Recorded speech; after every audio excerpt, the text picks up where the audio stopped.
Yo, what's going on, homies? It's your boy Stumps back from the OPTC video, and in today's video, we're taking a look at the level limit break expansion of V1 6 Plus KUZAN. And I gotta say, this character is one of my favorite level limit breaks, and in today's video, we're taking him into 2 arenas, as well as Garp's Challenge Revolution Army 2, taking a look at some of his options for team building, as well as some very good hybrid options. Now, this guy is very, very powerful. If you guys have this guy maxed out, make sure to build him up. Because his level limit break 5 is actually incredibly strong. He's a rainbow captain, he's a striker and a shooter character, so you can hybrid this guy up very, very well. He's also a quick character, so he does work very, very great with the new Super Sugo Shanks. He also works with Ben Beckman and Lucky Roo. All these new legends that have sort of come out in the last sort of batch, this guy works very, very well with. And I wanted to sort of have a chat about him.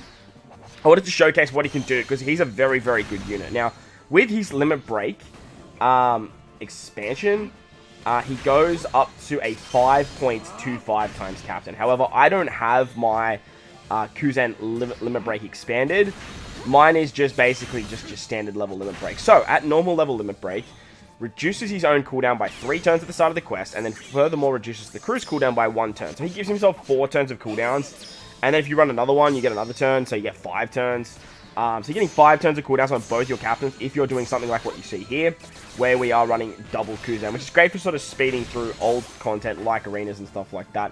He's a 4.25 times rainbow captain, 1.25 HP, and then boost the crew's attack if any enemies were defeated in the previous turn, stacking up to 5 times attack in 5 straight turns. At the start of Battle 3, he's going to boost crew's attack and orbs by 1.75 for 2 turns, which you guys just saw over there on that Okiku stage. So every time you get to stage 3, you're going to get a 1.75 times attack and orb boost for 2 turns. Now, normally that'll trigger right before the interrupt of the enemy, which means you'll basically just have a 1-turn attack and orb boost for that particular turn, which is pretty nice. Now, if you double drop that Alkaji special, you can extend that to the final stage, into the next stage, and get 3 turns of an attack and orb boost at 1.75. I was under the impression it was 2 turns after the preemptive, and then you could use 1 KUZAN to carry it over. But unfortunately, it is just the 1 turn for that particular stage. So, very, very strong captain. As I mentioned, if you hybrid him up with something like Shanks, I didn't hybrid him here, I just put Shanks on the team. But hybriding him up with something like Shanks and making a mono-quick team can work very, very well. You can do some pretty cool stuff with some shooter teams, with Ben Beckman and Lucky Roo. And obviously with the new Yasop and Usopp coming out, I'm sure you could probably do some shooter stuff there as well, once we find out their information. You could also do some pretty cool stuff with strikers. Obviously, strikers are very powerful. You've got Kaido, you've got Kid, you've got Uta.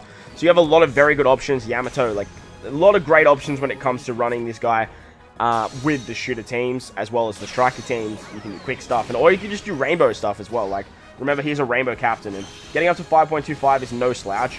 It's actually very, very powerful. So, that was Arena Kawamatsu. Very quick-centric base content. Let's move on to the next arena now, and let's keep having a chat about V1 KUZAN. Alright, so the next arena is actually Arena Crocodile, and this is another piece of content that is very quick-centric. However, I do want to sort of showcase the hybrid capabilities of KUZAN, not just double KUZAN, because with these 6 pluses, you're pretty much either running them as something like a sub, or you're running them as a hybrid option, and hybriding them up with some other legend that's either very, very good for the content, or is just very, very powerful. Like I said, some of the newer legends that have come out, stuff like Kaido, Uta, Yamato and Ace, even 6 plus Yamato, all of those types of characters that are just very high multipliers, KUZAN works really, really, really well with, because obviously he doesn't have stuff like a super type, he doesn't have a super class, so that does hold him back a little bit as well. With his limit break expansion though, he goes up to a 4.5 times attack boost at the beginning, and then finishes at 5.25, and that orb and attack boost you get on stage 3 is 2 times instead of 1.75, so I wouldn't recommend limit break expanding this guy. Having him at level limit break 5 is great, but limit break expansion is a bit unnecessary. In this content, Frankie's just so good at getting around the damage limiter. However, it does involve a little bit of stalling, and I did keep the stalling in for this particular piece of content, because I did want to sort of chat about the fact that KUZAN, if you are running him as a captain, you do need to make sure that you are killing things every single turn. Now, by the 5th turn, you're sitting at a 5 times captain, and as long as you keep killing stuff, you're going to stay at a 5 times captain. However, once you sort of get to the particular point in the content, you can't really stall. You got to keep moving forward, right? And even though I actually stuffed up my count for this particular team, it can be a little bit annoying with stalling, obviously, trying to get specials ready. Even though I stuffed my count up, I actually managed to just kill 2 mob members on the next 2 stages. on the next stage, and then I was able to sort of take out Robin with the General Frankie ability. General Frankie is another pretty good option when it comes to hybrid options for KUZAN. When this guy gets his level limit break, I'm sure he'll be an absolute monster, but KUZAN is mostly going to be used as something like a sub or as a hybrid option, and that comes down to his special. What does his special do? It extends the crew's attack and all boosting effects by 1 turn, which actually works very, very well with something like Ben Beckman and Lucky Roo. And then he's going to add a chain boundary effect at 2.75, going up to 35 times for 1 turn. He then deals 100,000 damage to all enemies, ignoring all defensive effects. So you can use this guy as a bit of a wave clearer. A chain boundary unit is always very, very valuable. And when it comes to quick, they don't have many chain boundary units. They only have about 4 with the release of the new Ben Beckman and Lucky Roo. You got Ben Beckman and Lucky Roo, who are the best for said, like, color and their classes. 2.75 going up to 35 times is awesome. But Smoothie's also a chain boundary. You've got Zoro and Sanji, the free-to-play Kazuna unit.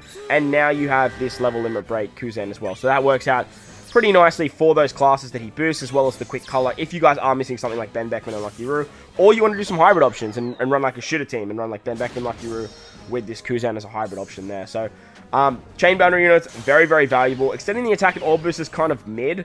The board wiping is actually pretty nice, but if you have something like a 2-turn attack boost or a 2-turn orb boost, or a character that can literally do that twice, can do both for 2 turns, KUZAN's going to be very, very good because they can extend that for 3 turns. So that was Arena Crocodile. Not exactly the smoothest run, but it was pretty nice to see that he does hybrid up with Frankie quite well. Let's move on to the final piece of content now and hybrid him up with a very, very powerful legend. Alright, so the final clip of the video is actually hybriding KUZAN up with Legend Super Suga Uta. Now, this particular team takes on Revolutionary Army 2 very, very nicely and actually manages to no-stall it. Now, when you have like a lot of very powerful legends on the team that honestly are arguably much better than KUZAN, you are going to be able to do it very, very easily. So obviously we have Uta is our friend captain. Her special, as you guys know, is absolutely insane. Big Mom, an amazing sailor, great option. Whitebeard and Roger, just a phenomenal unit. In my opinion, they are the best legend in the entire game. I do understand Straw Hat Crew V2 is up there, but I'd really love to do a video on like Straw Hat Crew versus like Whitebeard Roger, because like I can see the arguments for both. But in this particular piece of content, it really shows how powerful Whitebeard and Roger are and how they just sort of make any team you put them on so much goddamn better. Like it's wild. Because of them, we can actually do this no-stall run, which is actually pretty wild.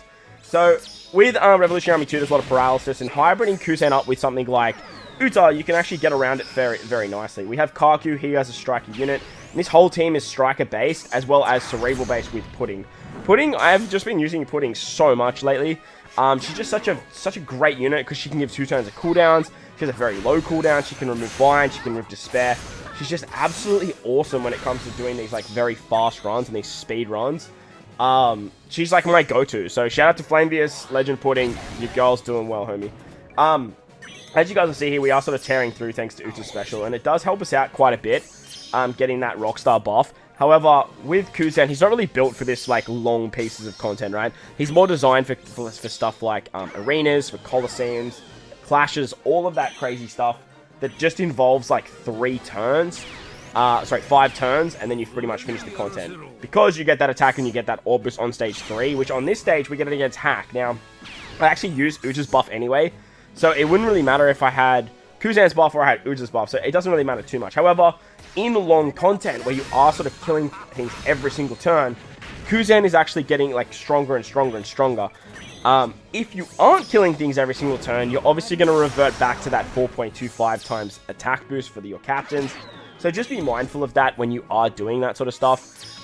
Because, yeah, like I said, like, whilst KUZAN can be very, very good in terms of getting up to that 5 times multiplier, unfortunately, you can obviously drop back to the 4.25. Now, I'm pretty sure as well, with Red Haki, it actually reverts cumulative effects. So I do believe that KUZAN would actually get reverted back to his 4.25 if you get hit by Red Haki, or 4.5 if you haven't Liberate expanded for whatever reason. So that is a little bit of a hindrance to the unit as well. But when you are doing stuff like arenas, like you guys saw earlier, you are doing stuff like coliseums or clashes and all that sort of content, like KUZAN works so well. Like he's so good, because most of the time, like in the early stages, you can easily get that 5-turn buff like very, very quickly. Just be mindful that if you get to like content with Red Haki or whatever, you are going to struggle a little bit there. with strikers, strikers have just quickly become like top 3, maybe top 2 best classes in the entire game. I'd put like cerebrals and free spirits up there, but like strikers have got to be like at least 3rd, if not maybe 2nd nowadays.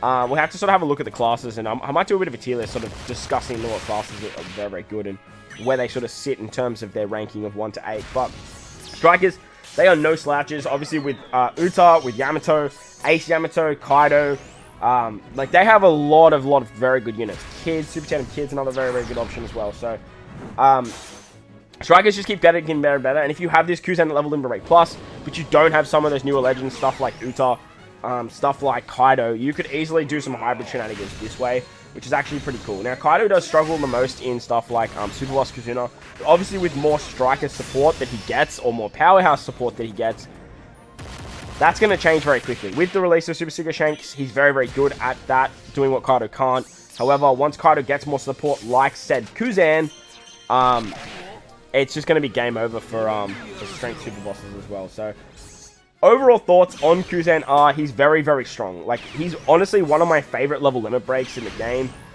He's just a very, very good unit. He's very easy to team build for. He's great at taking down, like, old arenas and coliseums and stuff like that. And he can actually do it fairly fast. Like, because you get so many cooldowns to himself, you can easily get his special ready to go by stage 3, which works out very, very nicely. And getting a free and attack and orb boost is awesome. Like, it just helps so much on stage 3 for your damage output. That way you can bring more utility on the team. And because KUZAN's a rainbow unit, or rainbow captain, you can bring a lot of other units that just are built for the content, and it works so nicely. Obviously, as I mentioned, his downsides, he does start on a 4.25 captain, so that is quite low. Going up to 5 times is great, but you do need to do a bit of stalling, and if you did want to sort of speed through content that's not longer content like you see right now, he is going to struggle a little bit there. But otherwise, his chain boundary buff to his special is very, very good. Being that and not a chain locker is a huge buff. And then getting like wave clearing shenanigans like you saw like on stage 2 here, because we didn't even use KUZAN until the end, which just worked out really, really nicely. Now this stage right here is more of a showcase of what Whitebeard and Roger can do than what KUZAN can do. I actually got to the end of this run and realized I had no way of actually, like, I had no unit that could give me matching odds, because Pudding wasn't ready to go. So I just said, screw it, let's attack. Let's hit with the final tap. Whitebeard and Roger get their final tap at level 5 and actually just destroy. Like, they do enough damage to literally just kill Sabo and Koala. So there you guys go. That was the V1 KUZAN level Limber Break Showcase. I hope you enjoyed this one. If you did, make sure to belt the like button for you to the channel. Hit that big red subscribe button. But guys, wherever you are in this beautiful world, please remember to enjoy the rest of your day. As always, homies, I thank you for watching, and I'll catch you all in the next one. Late!